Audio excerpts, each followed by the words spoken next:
I'm fucking driving all the way across.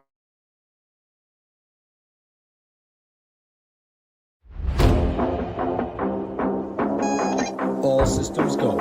Clear for liftoff.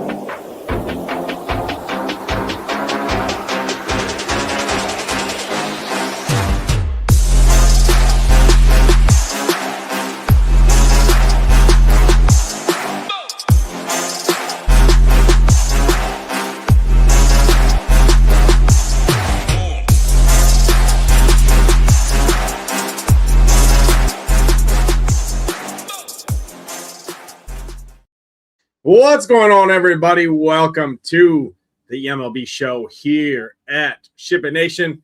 We got 6 games on DraftKings, 9 games, I believe, on FanDuel. DraftKings got greedy today. They went like a 3-6, 3-6 split, something like that, with every team in action on this Wednesday. But hey, Gyiraszin, 6 games. I kind of like 6-game slates. They're kind of right in that wheelhouse, 6 to 8 games. Not too many, not too little. There's enough spots where you can go and you kind of have a better idea of what people are going to do, especially on a slate like tonight here.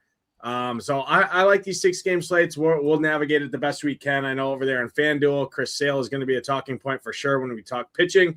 DraftKings, obviously he's not there on the main slate. Still massive prize pools everywhere across all sites, but for sure DraftKings, especially that main slate, that does lock at 6:05 Central Time in the Lord's time zone here.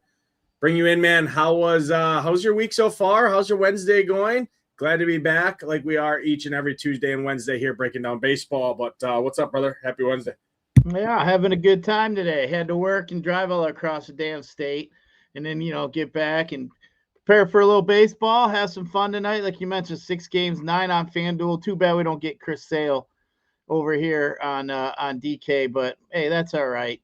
My Tigers can't hit for shit anyway, Nate. So there's no reason to play any of them bums here in some recent times. But yeah, I mean, yesterday, hey, I got the Freddie Freeman call. Right? I got double dipper on that one yesterday. But yeah, I mean, hey, we get right back at it today. Have some fun. 6 gamers. Let's get going. We got the best player in the damn world in baseball pitching tonight, so kind of it still bugs me they don't let him hit and have all that fun when he's pitching. But hey, it's still fun to watch that guy pitch. I mean, it's gonna be between him and the Miz, man, I think, for the Cy Young, I think. But yeah, I mean, Miz yesterday, man, like you said before we came on, Miz, Ricky Rose said he is hitting tonight, but we don't get him in our damn fucking DK lineups because they're dumb. Can't figure that shit out, how he can pitch and hit. So, but yeah, I mean, good times here, Nades. Let's figure this shit out. Yeah, let's figure it out. Whoever has Jake Berger and Zeke Duran in that early slate, they both just went back-to-back there off of Kyle Freeland. Freeland was pitching a nice game until the Rangers' 2 best hitters so far in the season both got him tagged up there a little bit. So yeah, Miz and Ohtani, yeah, there's a couple other guys, right? The NL is obviously stacked. You got Paul Skeens, things like that too, right? Chase Burns. But yeah, Miz stays healthy. I mean, I think you can still get him at like 10-1 to win the Cy Young, which I think that's a pretty damn good bet, right? Because if he stays healthy, I mean, he's like unhittable out there right now, Gyiraszin. He did it against the Yankees. He did it against last night against the Cubs. I mean, he's doing it against top teams in the majors, right? And we get another guy like that tonight here in Ohtani. And, I mean, we got Cam Schlittler as well, who's been absolutely incredible this season. He's arguably up there in the AL talks, right, for Cy Young on the AL side. Obviously, there's some other guys there, but overall, I think it's a really interesting slate here. Pitching is kind of headlined between 3 guys, I'll say, maybe 4. It'll be one of Ohtani and Schlittler, and then Edward Cabrera is the kind of cash game pairing, which Wrigley win game in the opposite direction of hitting. Edward Cabrera feels like, I mean, I know we shit on Reed Detmers yesterday, and he shoved it right in our rear ends overall, which obviously can happen there, at least to start, and then the A's kind of got on him. I feel like Edward Cabrera is pretty similar kind of play, not just because he's going up against my Brewers, but this dude against lefties is just not a great pitcher. I mean, he's got a 15% K rate against lefties, and he's going to probably see 6 or 7 left-handed hitters in that Brewers lineup. So let's just talk the entire pitching slate. Gyiraszin with only 6 games, 12 arms on the slate, a bunch of cross-offs. But there is, I think, a decent amount of guys you can venture off and play on the slate outside of Ohtani, Schlittler, Cabrera is kind of 3 guys leading the charge in terms of ownership. Kyle Harrison getting a little. Savage has shown upsides at times, especially in the playoffs last year. That is the lone game on this main slate for DraftKings. That does have weather concerns there. Roth has a take his orange. So pitching could be a little dicey in that one. And it's definitely a big point, right? Because you got Cam Schlittler up at the top, which would be a great pitching option. And he'd be right there as one of my favorite, if not my favorite pitcher on the slate, as a little discount off of Shohei Ohtani, but going to have to monitor the weather there. So talk to me on this pitching layout as a whole here, this pitching landscape. Like I said, Schlittler, Ohtani, Cabrera are kind of the 3 guys that everybody wants to play. Everybody else after that is going to get some ownership because it's just a 6-game slate, but not as much as those other guys. Kyle Harrison would be the 4th guy. So any other of these guys stand out to you and kind of give the full rundown here? Yeah, I mean, it's too bad we got a little bit of weather there in New York and Toronto because Schlittler is definitely a great pivot off Ohtani today. Ohtani sitting at 11K, and then you got Kyle Harrison sitting at 8,700. I really think those 2 are the top 2 pitchers for me today. Harrison's sitting in a win game in Wrigley where it's blowing 20-some miles an hour in. And I get he's got your Brewers, but, I mean, he's got a decent K percentage. I don't mind that at all. I'd rather attack the Cubs with the lefty. So, I don't know. I mean, the Cubs it's not the greatest strikeout matchup per se. Horner, Bregman, Suzuki, and Shaw and Kelly, they really don't strike out all too much. Happ's got some strikeouts, PCA, and Swanson's got some Ks in that lineup. But, I mean, Harrison's been decent here. I mean, he had that one big game where he had a bunch of strikeouts. He does give up some fly balls to righties, but I mean, hey, when the wind's blowing in as it is in Wrigley, I don't mind it at all. And I think that game is sitting at a 6.5 total or something like that. Total's low as hell too. So I think Harrison getting that discount is going to definitely get a lot of love today. But Shohei is definitely the more consistent, strikeout type arm that we've seen. I mean, Shohei's just been. You can't even put him in the Miz level, but he's in the next level down, with Skeens to where, I mean, these guys are just mowing them down. But I think, when you move down a little bit, like you Savage, we got the weather we got to worry about there. Obviously, Wacha, I can't play Wacha. Wacha just doesn't even have any strikeouts for me. I'd rather play the Boston bats there. McCreevy, I guess, maybe you could look at him if you wanted to kind of keep him in. We kind of got a narrow pool today. McCreevy's been pretty lucky, though, with batted balls in play. So, I don't I'm not really too much of a fan. You mentioned Cabrera. I mean, I don't mind Cabrera in this spot. He's just a guy I don't normally like to play. I mean, but again, pitching's, nothing really all that great. And you move down, maybe you could, like you got Vasquez. I can't do it. I can't play Mladzinski, Savali. I mean, these guys in the bottom. Maybe early. Maybe I could look at early. He's got a decent K prop. Maybe I could stomach that. I'm really not fearful of that Royals lineup as far as power. But I mean, it's pretty much a slate. I feel you're going to have some high end ownership on like Ohtani, Harrison, especially if we lose part of that New York game where that gets pretty dicey. Nades, I think, people are going to be afraid to put, any kind of pitching, click any kind of pitcher in that one. But I think Early'd be a guy that I think would stand out to me that I'd use. But I really think Ohtani and Harrison are going to probably draw most of the ownership. I think Ohtani is going to get quite a bit of ownership. But now, looking at the other side, knowing there's only the 6 games, like the A's are going to be pretty popular. The Angels are going to be pretty popular. You're going to have to pay up for them A's bats. So a guy like Early might be a guy that you might have to use. And I kind of think that's why Harrison might get a little love today because they're going to need some salary. That's a $2,300 savings there.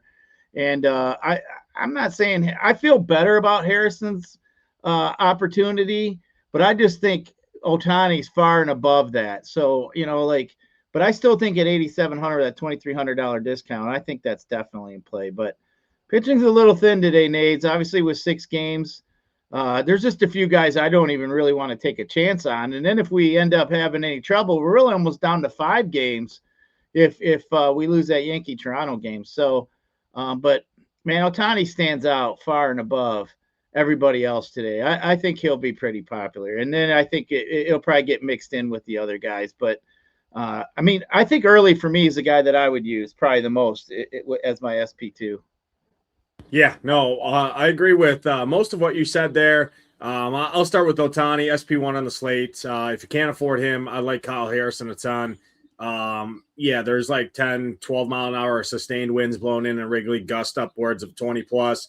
It's like 50 some degrees there as well. Not great hitting weather by any means in Wrigley there. That's why you see the chalk on Edward Cabrera, because at 7,200, projections are driven by K props. You look at Edward Cabrera's K prop on the slate, 4.5 heavy juice to the over at -154. It's just, I don't care. I mean, the Brewers don't hit home runs anyway. So what the fuck does the win matter?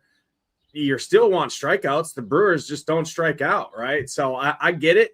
I mean, Cabrera's just not good against left-handed hitters. I mean, you look at his career against the Brewers as well. I get it, right? I don't typically put a ton of weight into that, but when I'm looking to poke holes in a guy that everybody wants to play, projections want to play, he is when I did the dry run, I got what did I get of the dry run? 70% or 69% of rosters had Cam Schlittler and Cabrera on them, with Ohtani being right there as the next guy, those 3. So 2 of those 3 is definitely the cash game pairing in my eyes here. And I just see enough holes to poke in him. Give me Cannelli early as the direct pivot right off of Cabrera. I'm with you there. I like early a lot. I like Wacha more than you. This Boston team is just absolutely abysmal. They're bottom every metrics. I mean, they're going to also be the chalk stack as well because of their salaries, right? Everybody wants to play the A's.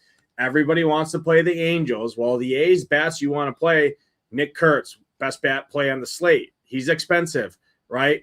Well, you got Brent Rooker and Shea Langeliers. Those guys are all expensive. You need to save somewhere, right? So I don't mind. That's why I like Cannelli early, and that's why Cabrera is getting that kind of ownership there.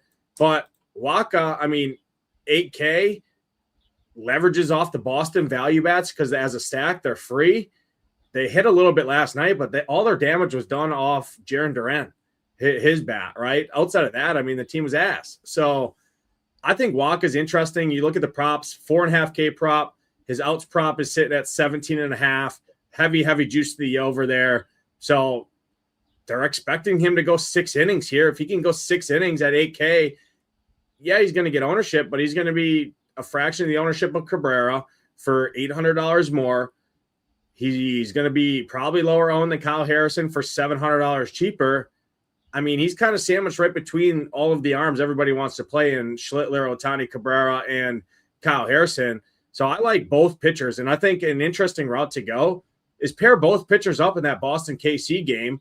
It feels gross fading Ohtani, Schlittler, Harrison, Cabrera, those guys up at the top. But I think in tournaments here tonight, that's how you play the A's, right? You play the A's, play those 2 pitchers and avoid the other pitchers, right? And I mean, who's to say those guys can't go out and get you a ceiling, right? Wacha's not a great arm by any means, but given the matchup and how bad Boston has been, I have a lot more interest, it seems, than you do in Michael Wacha there, which feels gross, probably a bad idea, but I do like him. I think Aaron Savali, if you need a punt, is interesting just because the Angels have been brutal. There's always strikeouts right in that Angels lineup. The issue is with Savali is he's reverse splitsy. He's actually worse against righties than he is against lefties, and that's pretty bad when you're facing a team like the Angels and that power. So I'm definitely more on the Angels bats than I'm on Savali. But again, it's going to leverage the entire field. He's 6,500. Maybe you play the A's bats and you pair him up with Savali and play the A's bats differently that way, right? So for me, my pitching pool is going to be headlined by Kyle Harrison and Shohei Ohtani as my 2 top arms. Then I'm actually going to go to Michael Wacha, Cannelli early. Schlittler would be right there behind Harrison and Ohtani for me. I'm just worried about that weather there. If we do get the green light to go for the weather, I'd rank them salary considered. I'd go Kyle Harrison, Schlittler, Ohtani, early Wacha, McGreevy, and then Savali is kind of how I would set up the pitching pool here tonight. Savage, I think, is interesting in tournaments. But again, I'm just worried about his pitch count there. He does have a good K prop, 5.5 juice to the over there. It's just, again, it's hard to really kind of load the wagon on those two arms if we could lose both of them there in Yankee Stadium. So for me, that's kind of where I'm looking at. I think McGreevy is interesting just because I think he is a solid real life pitcher. Does scare me with how many lefties he's going to see because against lefties, he's not great. But 7,500, no ownership, direct pivot, $300 more than Edward Cabrera, who everybody wants to play. Naturally, I'm going to have interest in him and Early, both by a decent margin over a guy like Edward Cabrera here tonight. So I think we broke it down pretty well. Not messing with Kachanowicz, not messing with Randy Vasquez. I think that's kind of the main pitching pool. But it's definitely Harrison. Ohtani, Schlittler, far and away. The three best arms on the slate. And one of those has definitely weather issues that you do have to worry about there. And one guy I'm kind of selling on compared to the field is going to be Edward Cabrera. Any closing takes from pitcher here, Gyiraszin? Yeah, I mean, just to add a little bit for FanDuel, Chris Sale for me is the best pitcher from both. I mean, if he was on the DK side, he'd be the number one pitcher in my opinion. But Tanner Bybee's also in play over on FanDuel too against the Tigers, who've been pretty bad. If he was on this slate here, I'd have him probably third or fourth in my pitcher rankings today. So just to add that, but yeah, I mean, Ohtani, I guess you're selling me a little bit more on Wacha. I saw here right before, I mean, just checking, he had 6 out of 9 quality starts too. So that's something I kind of want on FanDuel as well. So I don't mind that. It's just, I'm so used to not wanting to click that dude's name, like you just see it and you just kind of glass over it sometimes. You and me both, but I mean, it's cold in Kansas City. Not cold, but it's like upper 50s. You got 10-mile-an-hour winds blowing in. And this Red Sox team doesn't even have a fucking pulse lately. So yeah, they're bad. I mean, and Walker gets hit a little harder by righties. And I mean, Wilson Contreras is probably the only guy I'd even think about even playing on the Red Sox today. So other than that, I got no interest. He's the BVP guy that everybody loves, even though he's batting 190. He's got 2 home runs. So people are going to naturally say, oh, Contreras is going to hit a home run because he's got 2 in his career, right? But he's batting 191 against fucking Michael Wacha there. So, yeah. I think he's great because look at this team stacks here, G. Right? Actually, I wasn't sharing my screen the whole time here. Whoops. But team stacks right here. Look at Boston. I mean, Boston's getting slammed in here, especially in 5 stacks because of their salaries. I mean, look at their prices on this lineup here. When you click in the batters, their highest price guy is $4,200. So when the A's are super expensive, you can play a Schlittler and Ohtani lineup with Nick Kurtz, Rooker, Langeliers, and 5-stack Boston to make it fit because of these salaries, right? So naturally right there, projections-wise, they're going to slam into this Boston team. I'll take the Wacha side, right? Boston is a great stack in terms of value, right, when we get over there, but it's a team that I'm not going to be on much here tonight, and that's why I really like Wacha in tournaments there. So I'll probably jump in the Wacha Flocka Flame here tonight when we say this, and you and I will probably laugh at each other and say, why the fuck did we get talked into Michael Wacha? That's like the whiskey play, get your bottle of booze out.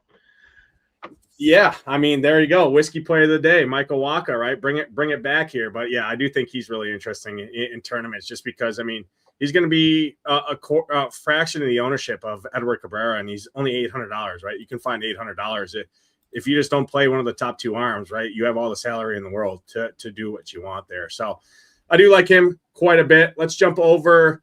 Let me go ahead and refresh the stone here and share this tab here. First game on the main slate is going to be that Yankees and Blue Jays game. And the nice thing about this, Gyiraszin, is the way the slate sets up. Same thing as yesterday, 35 minutes after that first game locks. We're likely going to have that news, right? Or at least have a better idea before lock. So definitely going to want to pay attention, right? Because Schlittler and Savage are both two arms that definitely Schlittler, but I think Savage as well at 8,500, right? As a pivot off of Kyle Harrison with upside. I mean, his K props 5.5 juice to the over there. His outs prop looks good. But if that weather's not good and we lose this game, it definitely reshapes the slate. So you're definitely going to want to pay attention. But in terms of hitting on the slate, what do you see here in Yankee Stadium? From a hitting perspective, it is actually decent weather compared to the other games in the slate because it is fairly warm up in Yankee Stadium. And you do have 15 mile an hour winds blowing straight out to that short porch in right field there. It's kind of blown out to right center, but more so kind of more down the line, right? And we know it's 314 there in the corner for those lefty power bats. So I think the Yankees lefty power is pretty interesting here against Savage. I can definitely see Savage still hit his strikeout pop, still strike out 6 or 7 of these Yankees, but give up some bombs to guys like Ben Rice, who's dialed in right now. Bellinger's been locked in. Aaron Judge is obviously one of the best hitters in baseball.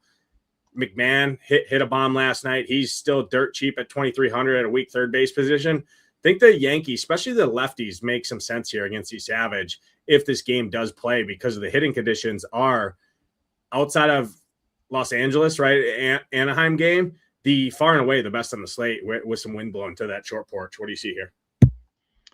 Yeah, I agree with you. The Yankees lefties. I mean, you look at Savage. He hasn't been all that great so far this year. He's got against lefties 40% fly ball percentage, which is something we definitely want to try to attack. His strikeout percentage is 8% higher to the right side than it's to the left side, 30-22. So definitely like that. You look at some of these guys too over here for the Yankees. I mean, Rice hits righties well. Aaron Judge obviously does. Jazz does. Grisham does. They all have pretty good wobas against lefties. I mean, the thing is, too, like we don't like to attack Toronto's bullpen. We got a game sitting at a 7.5 total, and we do have a little bit of weather. And I know I've said in the past too, like go look at the MLB app, man. 10-15 minutes before the game, if they're literally on the field warming up, it'll say warm up. So you pretty much already know that it gives you 10-15 minute an advantage to make your lineups, make your decisions, because they're not going to come on the field warm up. If they're not going to start, it's in a rain delay. It'll literally say delay or whatever else. So you don't have to be worrying, going all over Twitter, looking for freaking beat writers and shit or whatever. Just go to the MLB app, man. It'll say warm up. If it doesn't say warm up and it's like 5 minutes before the game, that's panic time. So, it's definitely something to keep track of. But yeah, I think the Yankees lefty's pretty good. I mean, Nades, you look at this slate here. We got 12 teams playing. There's only 5 teams that are over a 4 run total, team total. So, I mean, it's kind of some slim pickings for offense. Obviously, we got that late game here tonight where a lot of the offense is going to be. But, I mean, if either way, if you want some pitching, you want this game to start late. Like if you feel like there's any kind of weather issues.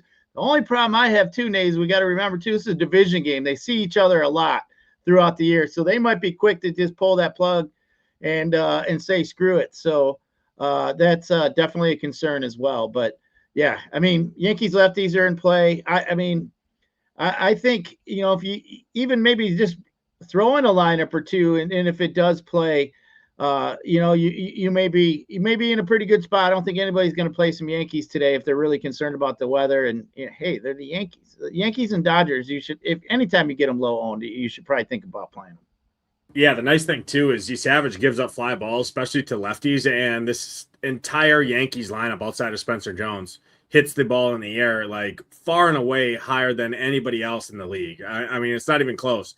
None of these guys hit the ball on the ground, really. I mean, right, they're all over 30% fly ball rate, Gyiraszin, against right-handed pitching on the season. So, McMahon, Wells, Grisham, Bellinger, Jazz, Rice, I mean, they're going to throw a slew of powerful lefties against him. I know the Blue Jays bullpen is good there, but I mean, shit, nobody wants to. I mean, outside of the top guys who always get ownership on this Yankees team, I think at tournaments they make a ton of sense here overall. And I know Savage has upside to strike out a bunch, like I said, and Vegas would agree with the 5.5K prop there. But on a weak offensive slate, you're getting the Yankees at half the ownership of teams like the Angels and the A's. with 15-mile-an-hour winds blowing out to the short porch where it's 310 in the corners, right? I mean, I think it's great on this slate when not a lot of people are really going to get to it when push comes to shove. Next spot on the slate here, Red Sox and the Royals. I already talked about the Red Sox. They're straight free. I'm on the pitching in this one over the hitting. You can always play Bobby Witt, Garcia, Sal Perez against a lefty. Outside of that, don't really love it. Starling Marte is probably going to get pinch hit for. Diaz, not great there either. Not great hitting weather here. I'm definitely on team pitching over the offense in this one, but I will say both these bullpens are not good. Kansas City's bullpen is really not good. Red Sox bullpen, not that great. Red Sox are going to be pretty popular. I mean, I think we're light on projected ownership here because what projections would say and what's fit in optimizers, which drives ownership in the current landscape of MLB DFS, right? Really all sports, but definitely MLB DFS is we want expensive A's, we want expensive pitching. How do you do that? Well, you look at a team total sitting right around 4, which is one of the better ones on the slate for the Red Sox, and you look at their salaries and they're free. I mean, $2K, $2,100, $2,600, $2,400, $3K. I mean, even Duran coming off of 34 piece or 35, 36 DraftKings points, whatever he scored, $4K. I like Wacha more than their bats in this one. But what do you see here? Yeah, I mean, you look at the Royals side. I mean, you all know how I generally feel about the Royals. I mean, Connolly early hasn't been too bad. I mean, he's got 25% strikeout rate to the left side. We're going to see a bunch of righties, though, for the Royals. 22% strikeout, pretty much right there at about MLB average. Fly balls to the left side, little concern. So, I mean, there just doesn't seem to be much there that I like. I mean, early has been getting barreled up a little bit. But, I mean, Bobby Witt's probably the only guy I feel like I could even feel comfortable about clicking on them. As you mentioned, the weather isn't all that great either. We got a game total sitting at 7.5. And like you said, with the Red Sox, they've just been absolutely terrible here in recent times. I mean, they're down there at the bottom of MLB in a lot of offensive statistics. So, I mean, just sitting here looking at Wacha, maybe you talk me into Wacha a little bit more on FanDuel just because I think that 6 out of 9 quality starts is sticking with me. But, I mean, this Red Sox lineup just doesn't really look very good. I mean, maybe if you wanted to go against, you could look at some lefties like Duran. I don't mind Yoshida, maybe Wilmer, but I'm not a fan of it. So I'll just leave both sides alone. I wouldn't even have both sides in my top, 6 or 7 today. Both of them would be pretty fair down the list today. Yeah, I'm with you there too. I'd rather play a cheaper starting pitcher than mess with some of the value Red Sox bats here into ownership. So that's kind of how I'm approaching it here. Takes us into Brewers and Cubs. Edward Cabrera, Kyle Harrison, 2 pitchers that are going to get definitely a hefty amount of ownership on the Cabrera side. Harrison's going to get played too. He's my overall favorite salary SP, like points per dollar pitching arm on the slate. Don't love the Cubs, but if you wanted to grab some guys who hit lefties well, Dansby Swanson, Carson Kelly, Shaw, Sia Suzuki, yeah, you could, but I'm more on team Kyle Harrison here. He typically just normally doesn't get too beat up. He's been really good since he's come over to Milwaukee and worked with the pitching staff, who really good at developing arms with talent like Kyle Harrison had. He just couldn't figure it out in San Francisco. Comes over, looks much improved. He does give up fly balls to the right side. So if you wanted to, like I said, go to the fly ball side there. Ian Happ, Dansby Swanson would be, and Carson Kelly would be the main guys you're looking at there. On the Brewers side, though, I definitely have interest in the Brewers. I know it's not – it's kind of rinse and repeat, right? Everyone's saying, oh, Nades talks about the Brewers every damn slate they're on. However, you can run on Edward Cabrera and on a slate where offense is very gross outside of the game that everybody's going to play in the A's and the Angels. I mean, it's fucking baseball at the end of the day. 5 points for stolen bases go a long way. And I talked about Edward Cabrera's numbers against lefties. You look at his current season against lefties, 18.6% K rate, 219 ISO allowed. He's getting barreled up at a 14% rate to both sides, definitely more to the right side, but even on the left side, 12%. I think the Brewers can put the ball in play. They don't strike out a ton. I mean, 18% K rate against right-handed pitching, an 11% walk rate. I mean, they're going to have base runners on base, and they can easily swipe, right? So Terang, Churio will run, Yelich will run, Mitchell will for sure run, Rengifo, Hamilton will run every time he's on base. And at third base, right, Hamilton had 2 swipes yesterday. He's 3,100. I mean, I'd rather play the cheap back half of the Brewers lineup over the Red Sox's value plays any day of the week, especially tonight at a quarter of the ownership. I mean, this team's going to be 15% owned combined across 5 hitters against the chalkiest pitcher on the slate when it all comes. Look at his pitcher rankings, ranked 21st in our pitcher rankings. Give me the Brewers here tonight. I know the wind sucks, but Brewers don't hit home runs anyway, so the wind doesn't affect balls to the gap or balls through the infield, and they swipe second, and the next guy does the same thing. Now you got a single, a stolen base. That's 8 points. Run scored. You're looking at 10 points from one at bat. So probably talked about the Brewers way too much on the slate, but I just think on a short slate, everybody's on Team Cabrera. Give me some Brewers at no ownership on a weak offensive slate when they just score runs. Yeah, I agree with you. I mean, Cabrera, we've talked about it so far. His last 2 or 3 starts, how easy it is to steal bags off him. For me, I think I'd be more in the mini camp today of maybe some Brewers. Mitchell, especially if he's going to be hitting in the middle of that lineup a little higher than he normally does. He's definitely a guy that I'd be looking at. The lefties for sure against Cabrera or something that is in play, as you mentioned, 14% K rate to the left side. So, something to be concerned about. But, I think Brewers are interesting, especially like pluck off some one-offs. I just don't like the, sitting in Wrigley 20% wind or 20-mile-an-hour wind blowing in. I get what you say about them not hitting homers and stuff. But, then you go over the Cubs side. It's really hard for me to roster Cubs. You look at Kyle Harrison's numbers. Dude's had 8 starts. He's not had any games he's been over 2 earned runs. He pretty much goes 5 innings every time. And the most hits he's only given up more than 5 hits twice out of those 6 games. So it's not, the guy just doesn't give up much. So that's what I'm a little concerned about. Harrison, that's why he's one of my favorite pitchers, especially, at the 2,300 price, as we mentioned. He's got a 32% K rate, almost 33% K rate against some of these righties. So, I think he's interesting. I'm not a fan of any of the Cubs to really even use. I mean, you could look at maybe some one-offs on either side, just because I think both pitchers will garner some ownership here today. But I think I'm more of a fan, as you are, with the Brewers side, especially because of the stolen base opportunities we're going to see. I think Brewers are really good, probably the best team in baseball manufacturing runs.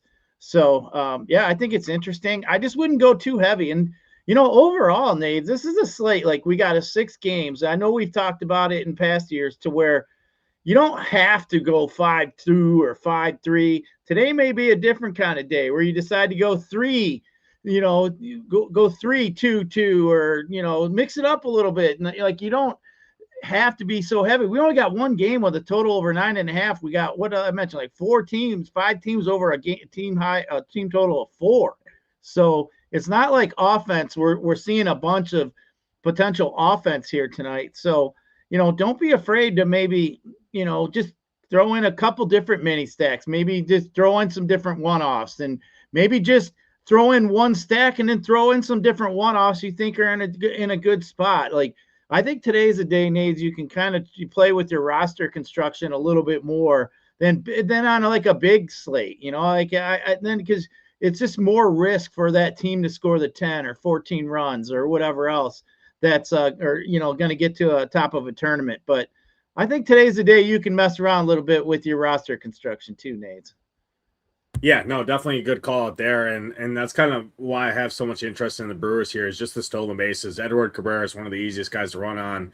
And Carson Kelly's not great at throwing anyone out either. So do like that. takes us to a next game where the reason I'm talking about that, if we had different offensive spots, I probably would just leave that Wrigley game alone completely on the Brewers side. But the spot that everybody wants to play is the spot that, you're looking at 120% combined ownership on the A's and 80 to 90% on the Angels, right? So you're going to see game stacks loaded throughout the lobby with the spend up arms, right? So I'm just looking at offenses that can match or potentially match or even outdo that game, right? Where everybody wants to play. We could have came on here, said play Ohtani, play Schlittler if that game plays, play Kyle Harrison and Cabrera and stack the A's game. And there you go. Now you got everybody else, and we could have got off the air in 10 minutes, right, Gyiraszin? So that's kind of where I'm looking for other offenses that can get there in other ways besides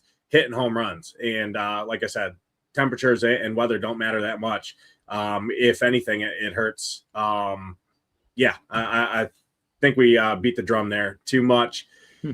Next game, Cardinals, Pirates. McGreevy, Mladzinski. You want lefties against both of these guys here. Pirates, I think this game from an offensive perspective, given the ownership as a fraction of, like I said, right, everything is in relative to that Angels and A's game. I think this game is pretty interesting here. Brandon Lowe, Reynolds, Cruz, Horwitz, Endy Rodriguez, Jake Mangum, another stolen base guy. The Pirates are going to throw a shit ton of lefties against Michael McGreevy, where he definitely does struggle. So I think the Pirates are interesting there. Just with McGreevy, he does keep the ball on the ground. I'd rather play the Cardinals side of this game against Mladzinski and the lefties there. Weatherholt, I think, is a great play. Burleson hit a bomb last night. Nolan Gorman hit a bomb last night. I like those guys. You're going to get a cheap guy in there likely at third base in Preto. Nate Church, Victor Scott. Those guys aren't great bats by any means, but they have speed and can get you stolen bases as well. I think the Cardinals side is really interesting here. The weather sucks in this one. Stadium's not great, but that's the nature of the slate. That's really everywhere, right? It's rinse and repeat on the slate outside of the last game where everybody wants to play bats from. So I do like the Cardinal side a lot more in this one, but the Pirates lefties as well are pretty interesting against Michael McGreevy. What do you see in this one? Yeah, shit, you need some cards yesterday. That's for sure after they put up that 9 spot. But, Mladzinski does struggle. He's got against lefty. He's got a 381 WOBA, but his K percentage is down 3 points compared from 23 to 20 against lefties. He's been getting barreled up too, almost double to the left side from the right side. Weatherholt's pretty good against righties. Burleson's pretty good. You mentioned Gorman. He's a pretty cheap third baseman you could use, going to hit in the middle of that lineup. So definitely do like some cards. You mentioned the Pirates. I think the lefties for the Pirates, as you were saying, also are definitely interesting today against McGreevy. McGreevy has not been good against lefties at all. He's been getting just barreled up at almost 12% rate. His K percentage is 10 percentage points lower to the left side than it is to the right side. So that's interesting. He does have a mid-ground ball lean. He's almost at a 30% fly ball rate to the lefties, which I think is something that obviously we do want to attack. We got Brandon Lau, we got Cruz, Horowitz.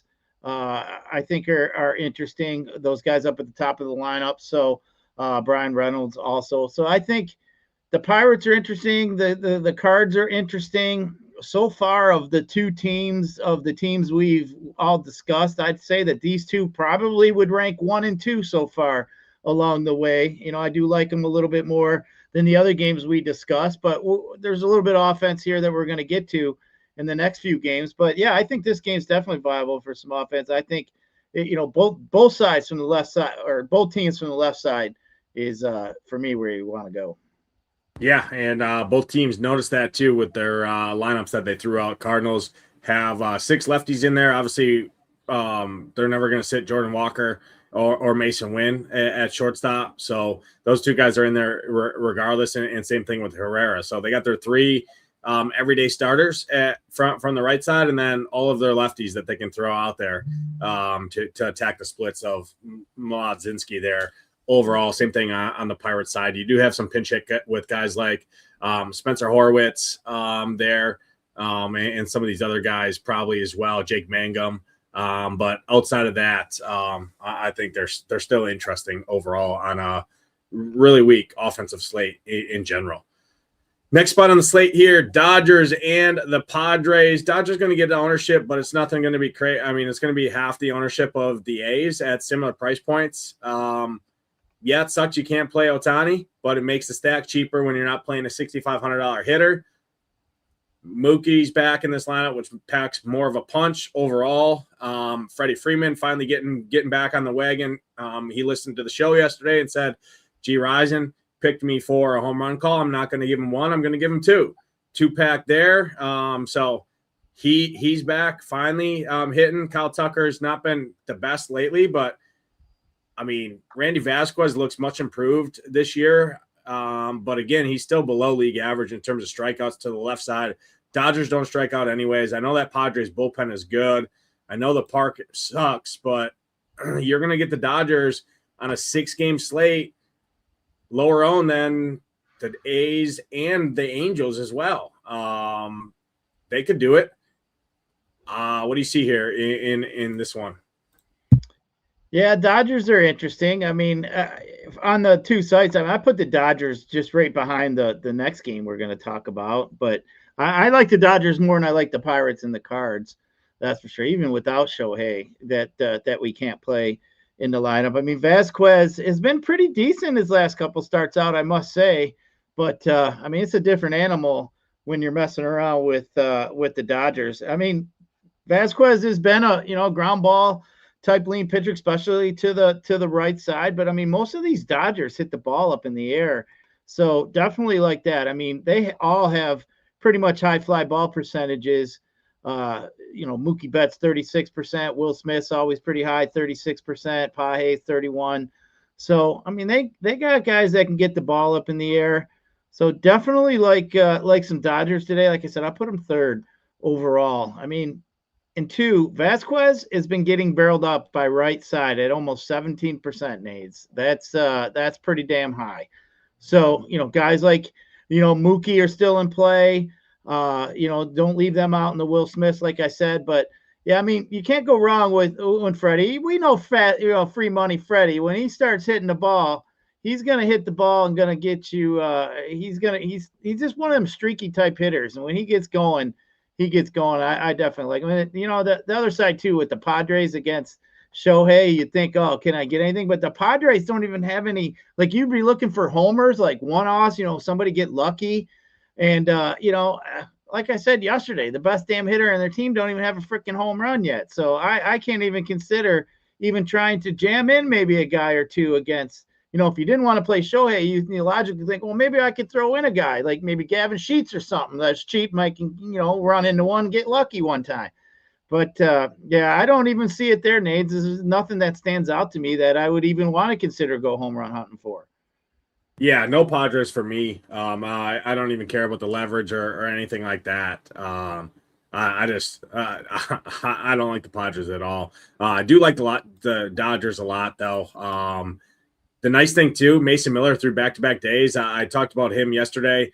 Didn't think he would go back-to-back, but he did. He threw 22 yesterday and 22 on Monday. He's at 44 pitches in the last 3 days. He's not going to be. Rodriguez is at 42 pitches in the last 3. I mean, they're pretty taxed. They used 5 bullpen arms yesterday. Some of those guys are going to be available and can go back-to-back there. But Mason Miller being unavailable is definitely a big boost for the Dodgers, at least in that late game when you're looking at your hitters in your stacks, getting that 9th or even 5th or that 4th or even 5th at bat, right, for the leadoff, the top of the lineup. That makes a big difference, right? So I do like that the Padres bullpen, as good as it is a little taxed, and that can at least diminish their overall strength. And yeah, I think that does help the case for the Dodger stacks in general. Let's talk about it. Feels like a Coors Field type slate with this game here. It's a game everybody wants to play. Far and away, the 2 best offenses on the slate. The A's, by far and away, the best offense. The Angels right there next to them. Kochanowicz, we stack against this dude every single time. He's on the slate. He doesn't have much of anything, right? The only thing he does have is ground balls, right? So I will say that he does keep the ball on the ground. The issue is majority of this A's lineup keeps the ball in the air, right? So there's definitely downside to this game, but when you add in two of the league's worst bullpens as well, good hitting conditions here in Anaheim, and two of the more attackable starting pitchers on the slate, it's hard to argue against this game here. Savali, fly ball pitcher, gets barreled up to the right side. He's more reverse splitsy, like I said, than he is overall, but he's just not great by any means to either side of the plate. Fly ball guy. The Angels have not been good, but Josh Lowe, I think, is a great play. Neto, Mike Trout, Moncada, those four kind of headline the Angel side for me. But all 9 hitters on both sides firmly in play. 2 top offenses here overall. What do you see here? Yeah, this is definitely a premier game of the slate. I mean, Savali, we can start with the Angels. I mean, I like all the righty power. Mike Trout has been barreling up righties all damn season, 22.6% barrels. That's pretty high. Savali doesn't really strike anybody out, 20% the right side, 15 to the left. He's not getting ground balls, 28% both sides. Fly balls are high, a little higher to the left side than the right side. But you mentioned the barrels to the right side is just, off the charts, 12.3%. I think that is pretty high. I do like the top of the lineup, Neto, Trout, Soler, Adele. I think all those guys are in play for me today. Both bullpens are definitely attackable. That's for sure. The Angels bullpen is just absolutely trash. You mentioned Jack Kwanowitz, or however you say his name. Pretty high fly ball percentage. I mean, the only shitty thing is over on DK, you got to decide, between Kurtz and Langeliers. So you kind of can't use them both. So that kind of sucks. But I mean, his walk percentage to the left side, Caquinto, is like 13%. It's almost double to the left side than to the right side. Nick Kurtz is definitely one of the top bats on the slate today. But, I mean, shit, is he even going to be able to get it over the plate for anything to swing at? I mean, this dude's not been very good. So, but, I mean, both teams are in play. A's put up that big number, a couple touchdowns last night. So, they're going to get a little bit recency bias, too, as well, Nades. And I think with that being said, truthfully, I'd rather just play some Angels. The Angels kind of took a dud yesterday. I think, people are going to say, Kurtz hit a couple homers and blah, blah, blah. And, the recency bias a lot of times I feel is real. So, I mean, they're both in a great spot. They both grade 1 and 2 for me. I got Dodgers 3.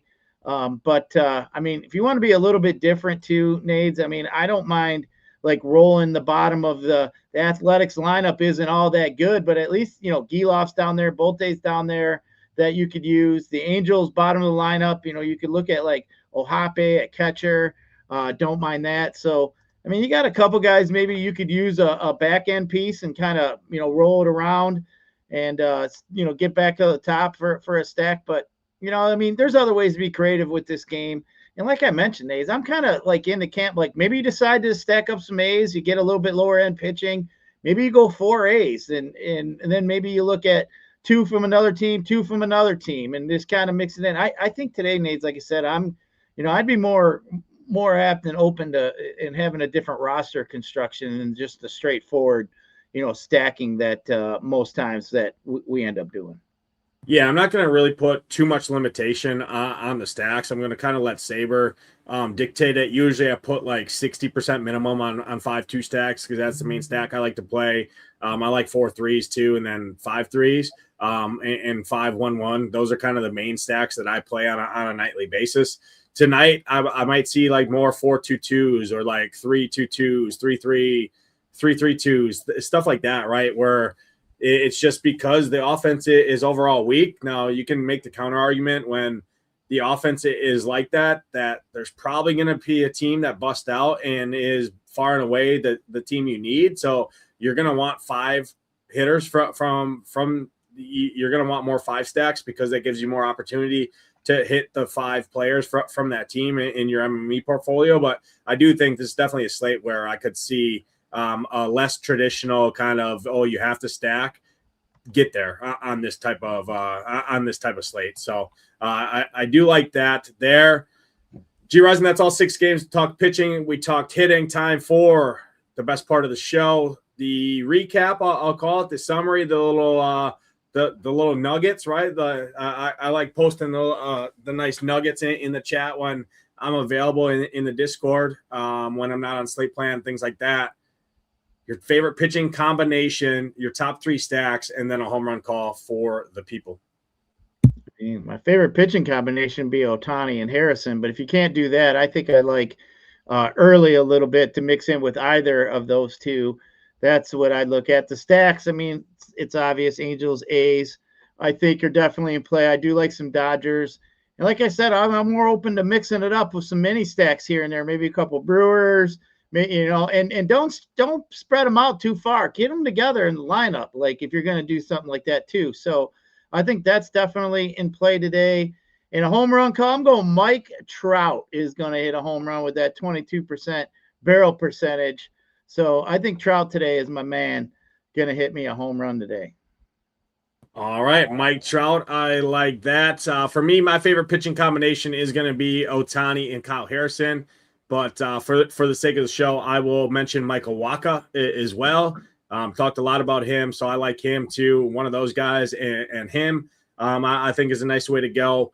My top overall offenses on the slate are going to be the A's and the Angels, which is not sneaky by any means, but I do like the Brewers at no ownership. Talked about it a ton when we broke that game down. The lefties there against Edward Cabrera, who probably, all things considered, comes in as the highest owned pitcher on the slate because of his salary and his K props and just his props in general, which drive his projection. So I like those lefties there, especially the stolen base guys. And interesting note too, the Brewers, Luis Rengifo is not in there, which between him and Joey Ortiz doesn't really matter. But what does matter to me is Joey Ortiz is going to run more often than Luis Rengifo is. They both suck as hitters. So give me the guy that at least has more stolen base upside. Ortiz has 4 stolen bases on the year. So you get a cheap shortstop in there as well that can wrap around to the top to guys like Bryce Terang, Mitchell, Churio, those guys up at the top there. So I do like that.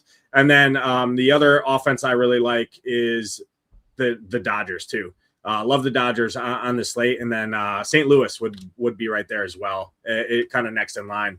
It's kind of how I'm approaching this slate. For me, my home run call, I'm going to go to St. Louis. I'm going to go to catcher position. I'm going to go to Ivan Herrera. This dude's been murdering baseballs. He's going to be a fraction of the ownership of those catchers in that Anaheim game to round up the slate. So give me some Ivan Herrera, 4,300, hitting second here tonight in that 2-hole. I know Gyiraszin loves him some 2-hole in all things, not just baseball, but that's going to do it. Appreciate everyone tuning in for this breakdown. Hit that like button, hit that subscribe button. It helps us out a ton. If you're not a member yet, head over to shipitnation.com. Join the nation. You see this right here, all access special, $49, includes SaberSim. You get all of our sports. You get the Stone 2.0, which isn't here yet for baseball, but it's right around the corner. It's coming. It's here for PGA. Stone 2.0, super, super mobile friendly. You can filter. You can favorite guys. You can do this. There's also a lineup builder feature on there as well. No better rate than at Shipping Nation, right? We got all things you need to have success with DFS for less over there. So check us out. Head over there. Get in. If you don't want to pay the $49, that's fine too. Get the trial if you haven't tested us out. 5 days, all access, $19. You can't even feed your family nowadays, let alone go to the damn gas station and get a soda and a sandwich, right, for $20. It feels like. So you can definitely spend $20 a lot worse places than potential to win thousands of dollars over here at the Nation. Gyiraszin, appreciate you tuning in. Hopefully we have a big night, and if it's not us, hopefully it's one of our subscribers over here in the Discord. That's going to do it, though. Appreciate everyone tuning in. Like I said, hit that like button on the way out. We're out of here. Until next time, peace.